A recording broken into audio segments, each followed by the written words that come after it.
And the Ghost returns. I haven't posted in like a month. That's because I've been really caught up with school and stuff. But the playoffs is right now, and the summer's coming, and the NBA off season is semi around the corner. You know, we're in the last stretch of the NBA season. So I will be more productive and what's the word? Consistent with dropping content. As you can see by the title, today's video is going to be a playoff prediction, and it's only going to be the first round. And the day of recording, this is the second day of playoff basketball. The second day of games is being played, but I've pretty much stayed off of social media. I was on there for a little bit, so I don't know the outcome of much games. I only know that the Clippers lost game 1, and I think I just saw on Instagram that Chris Paul got injured, and if he did, praying for his health and safety. But without further ado, let's get into it. Starting at the 1 and 8 seed in the West, the Jazz versus the Grizzlies. Now, this matchup, I would have much rather see Stephen Curry battle it out with Jazz and give us some more wonderful 40 and 35 plus point performances. But unfortunately, we don't get this, and I don't think the Grizzlies match up well enough with the Jazz. The Jazz are an extremely tough team to beat, despite they might not be the most fun to watch this or whatever, or even lack the star power that teams like Philly and LA and the Nets have.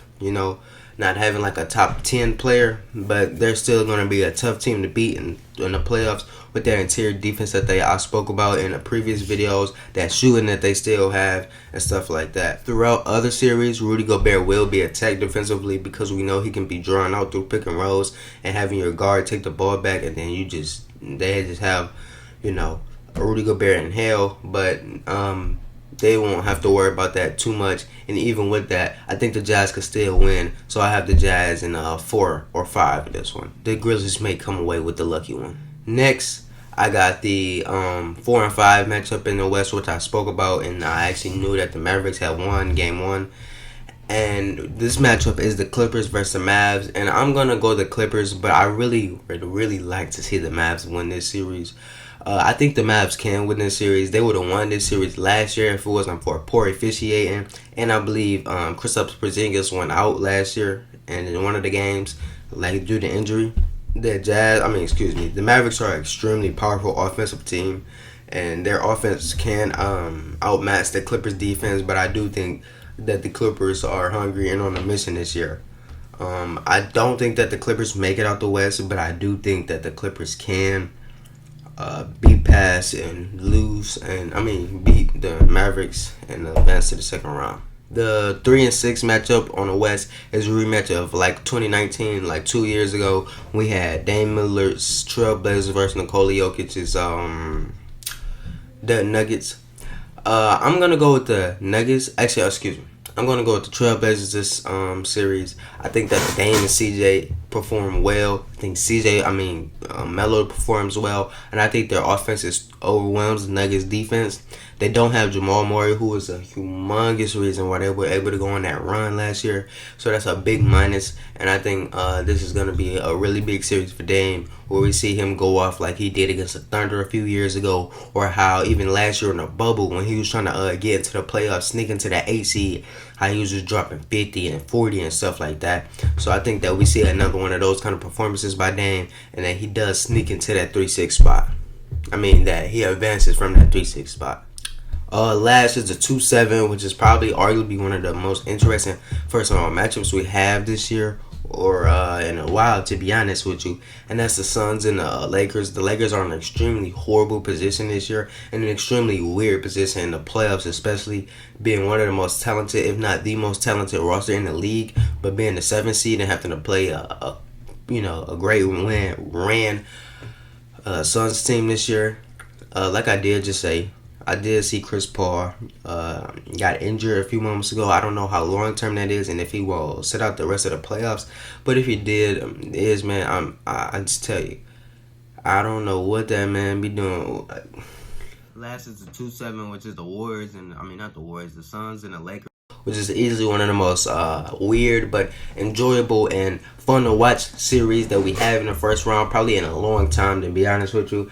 We got the Lakers, who have been who had easily have one of the most talented rosters in the league, in the 7th seed, playing the 2 seed Suns, who have played extremely well this year with not only Chris Paul but Devin Booker as well.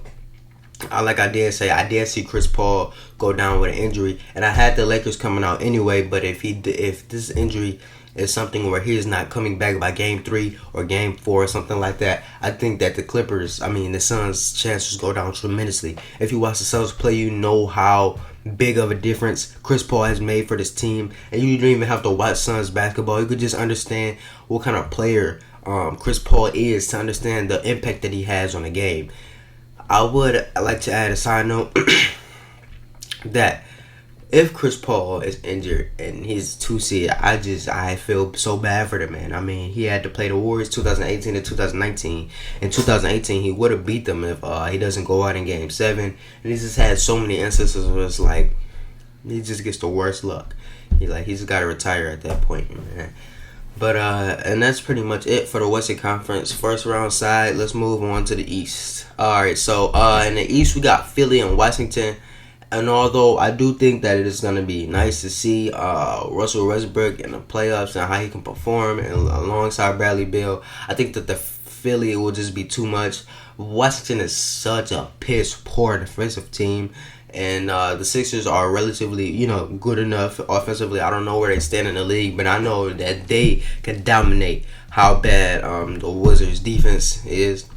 Joel Embiid is going to be great for them, and they just are just going to overwhelm Washington's lack of just talent overall. I understand they have those 2 guys in Brad and Westbrook, but other than that, the talent drop-off is humongous, At the 2-7, we have the Nets versus the Boston, which I do think is going to also, like the 2-7 in the West, is a great matchup that we're able to see in the first round. We're able to see Kyrie versus former team, and I actually saw a TikTok that was very interesting to me. So I would like to see like Kyrie react to this by like dropping 40 and 50 and stuff like that.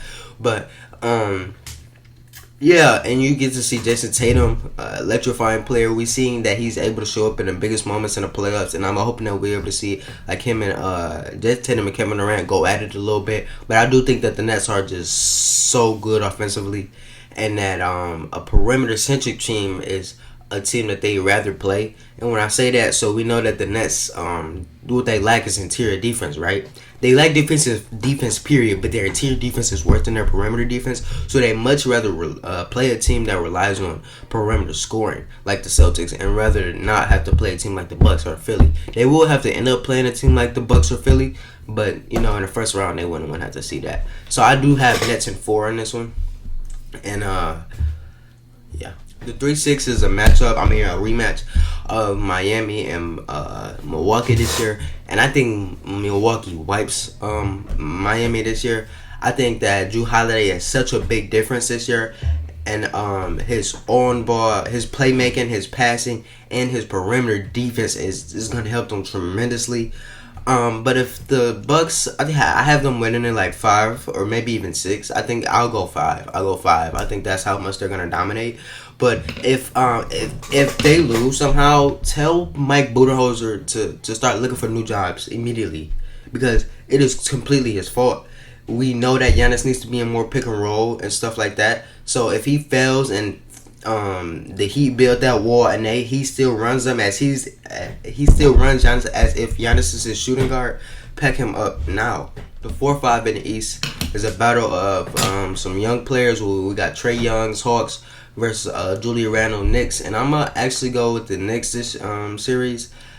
I would like to go to see the Hawks play another round of basketball, but I think that the Knicks are such a good defensive team and have played well all year, so I'm going to take them in around 6 games. I do think Trae Young does have an electrifying 45-point performance in a closeout game, but I don't think it's going to be enough, and I do think that the Knicks will win.